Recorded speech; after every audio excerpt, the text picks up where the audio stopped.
नमस्कार दोस्तों। आज फिर लेकर आई हूँ मैं आपके लिए एक नई कहानी। देवऋषि नारद जी एक बार अपने शिष्य तुम्बुर के साथ कहीं जा रहे थे। तब गर्मियों के दिन थे और गर्मी बहुत ज्यादा हो रही थी। चलते चलते उन्हें बड़ी जोरों से प्यास लगी हुई थी। फिर उन्हें एक पानी का प्याऊ नजर आया तो उन्होंने वहां से पानी पिया और वहीं पीपल की छाया में बैठ गए। तभी वहां से एक कसाई 20-25 बकरों को लेकर गुजरने लगा। उनमें से एक बकरा पास की ही एक दुकान पर चढ़कर घास खाने दौड़ पड़ा। दुकान शहर के मशहूर सेठ शागल चंद सेठ की थी। दुकानदार का बकरे पर ध्यान गया तो उसने बकरे का कान पकड़कर मारा। बकरा चिल्लाने लगा। दुकानदार ने बकरे को पकड़कर कसाई को सौंप दिया और कहा कि जब बकरे को तू हलाल करे तो इसका सिर मुझको दे देना, क्योंकि यह मेरी घास खा गया है। देवऋषि नारद ने जरा सा ध्यान लगाकर देखा और जोर से हंस पड़े। तो तुम्बुर पूछने लगा, गुरुजी आप हंस क्यों रहे हो? जब उस बकरे को मार पड़ रही थी तो आप दुखी हो गए थे, किंतु ध्यान करने के बाद आप हंस पड़े। इसका क्या रहस्य है? नारद जी ने कहा, यह तो सब कर्मों का फल है। देवऋषि बोले, इस दुकान पर जो नाम लिखा है सागल चंद सेठ, वह ये जो बकरा है उसी का नाम है। यह बकरा ही अपने पहले जन्म में शागल चंद सेठ था और मरने के बाद यह सेठ शागल चंद ही बकरा बना है। और यह जो दुकानदार दुकान में बैठा है यह शागल चंद सेठ का बेटा है। सेठ ही मरने के बाद बकरा बनकर पैदा हुआ और इस दुकान से पुत्र से अपना पुराना संबंध समझकर दुकान में घास खाने चला गया और उसके बेटे ने ही उसको मारकर भगा दिया। मैंने देखा कि 25 बकरों में से कोई और बकरा दुकान पर नहीं गया था। यह एक बकरा ही उस दुकान पर गया, क्योंकि इसका पुराना संबंध था, इसलिए सिर्फ यही उस दुकान में घास खाने को गया। ऋषि बोले, इसी बात पर मैं हंसा और सोच रहा हूँ कि मैंने ध्यान करके देखा तो पता चला इसका पिछला जन्म का संबंध था।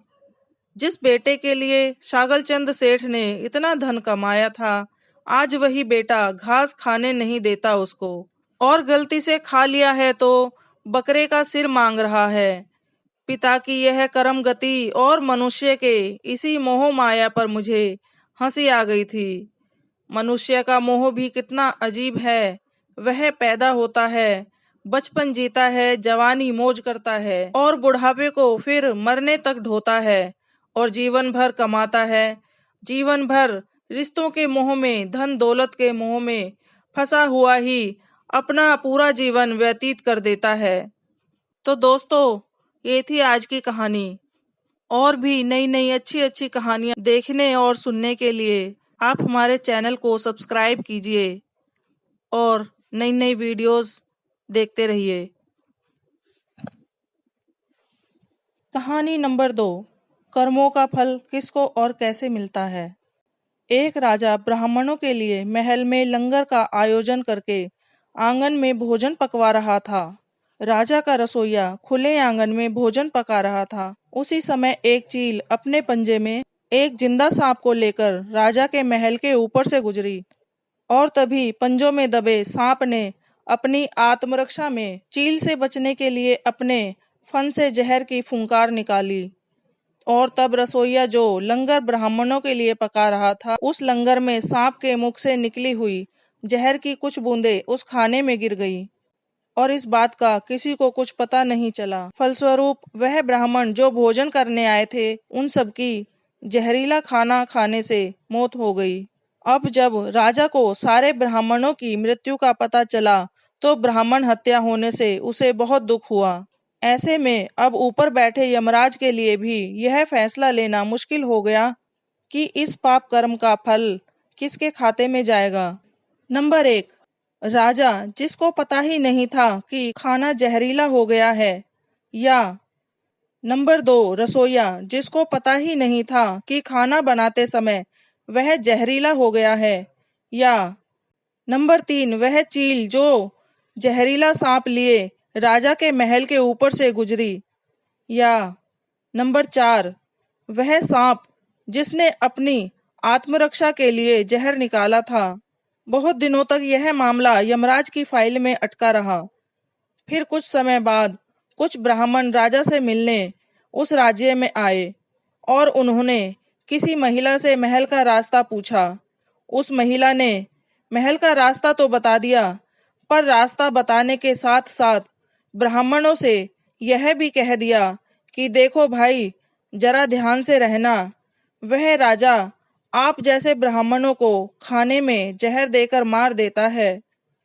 बस जैसे ही उस महिला ने यह शब्द कहे, उसी समय यमराज ने फैसला ले लिया कि उन मृत ब्राह्मणों की मृत्यु के पाप का फल इस महिला के खाते में जाएगा और इसे उस पाप का फल भुगतना हो। यमराज के दूतों ने प्रश्न पूछा, प्रभु ऐसा क्यों, जबकि उन मृत ब्राह्मणों की हत्या में उस महिला की कोई भूमिका नहीं थी।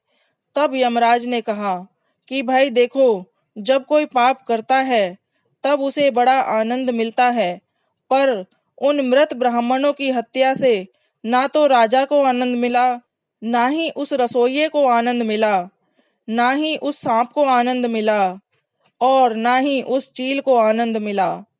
पर पाप कर्म की घटना का बुराई करने के भाव से बखान कर उस महिला को जरूर आनंद मिला। इसलिए राजा के उस अनजाने पाप कर्म का फल अब इस महिला के खाते में जाएगा।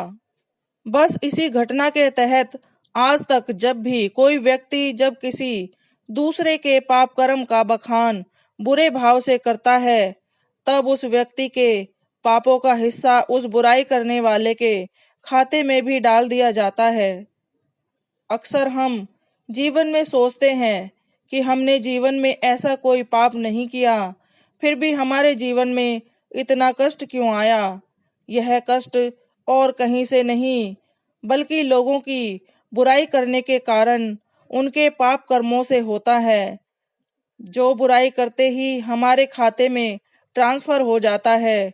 इसलिए आज से ही संकल्प करें कि किसी के भी और किसी भी पाप कर्म का बखान बुरे भाव से कभी नहीं करना, यानी किसी की भी बुराई या चुगली कभी नहीं करनी।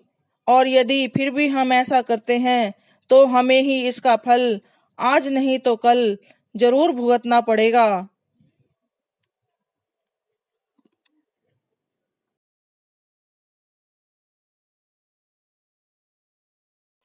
एक सूफी फकीर के दो जुड़वा बेटे थे। फकीर को अपने बेटों से बहुत प्यार था।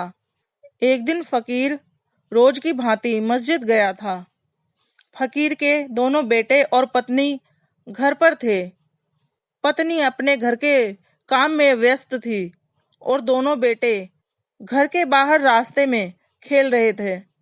तभी वहां दो सांड लड़ते हुए आए और दोनों सांडों ने उन बच्चों को कुचल दिया। फकीर जब घर लौटा तो पत्नी ने उन्हें भोजन करवाया और बताया ही नहीं कि बच्चे मर गए हैं। जैसे रोज भोजन कराती थी, वैसे ही पंखा झला, भोजन लगाया, फकीर को भोजन कराया। फकीर ने बार बार पूछा कि बेटे दिखाई नहीं पड़ते हैं, क्योंकि वे रोज उसके भोजन के समय उसके पास आ जाते थे। पत्नी ने कहा कि आप भोजन कर लें, फिर मैं बेटों के संबंध में कुछ बताऊं। मगर न तो पत्नी की आंख से आंसू टपका, न उसके चेहरे से कोई खबर मिली कि कुछ दुर्घटना हो गई है, और उसने कुछ कहा ही नहीं, क्योंकि फिर पति भोजन न कर पाएगा। जब भोजन कर चुका तो पति ने पूछा, अब बोलो, कहाँ हैं मेरे दोनों बेटे? दिखाई नहीं पड़ते हैं घर में। घर में उनका शोरगुल भी सुनाई नहीं पड़ता है। कहीं खेलने गए हैं क्या? पत्नी ने कहा, आप आए, दूसरे कमरे में मौजूद हैं दोनों, मिला देती हूँ। पत्नी ने चादर ओढ़ा रखी थी दोनों बेटे की लाशों को। कमरे में ले जाकर पति के सामने चादर उघाड़ दी। फकीर तो एकदम ठगा सा रह गया। उसने कहा, यह क्या? उसकी आंखों से तो आंसू झलकने लगे। उसने कहा, यह क्या? पत्नी ने कहा कि रुकिए रुकिए, जिसने दिया था उसने वापस ले लिया। आप किस लिए परेशान हो रहे हैं?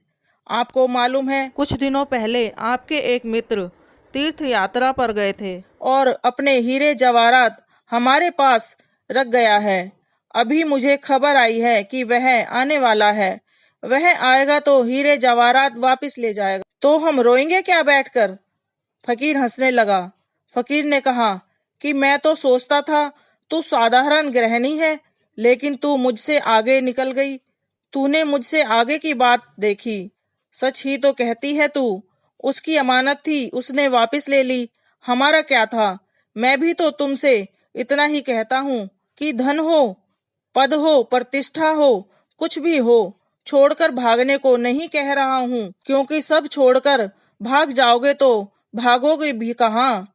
यही सब लोग वहां पहुंच जाएंगे जहां तुम भाग के पहुंचोगे। इसलिए मैं भागने के पक्ष में नहीं हूँ, क्योंकि भागकर अगर गए तो होगा क्या? सब हिमालय चले गए तो क्या करोगे?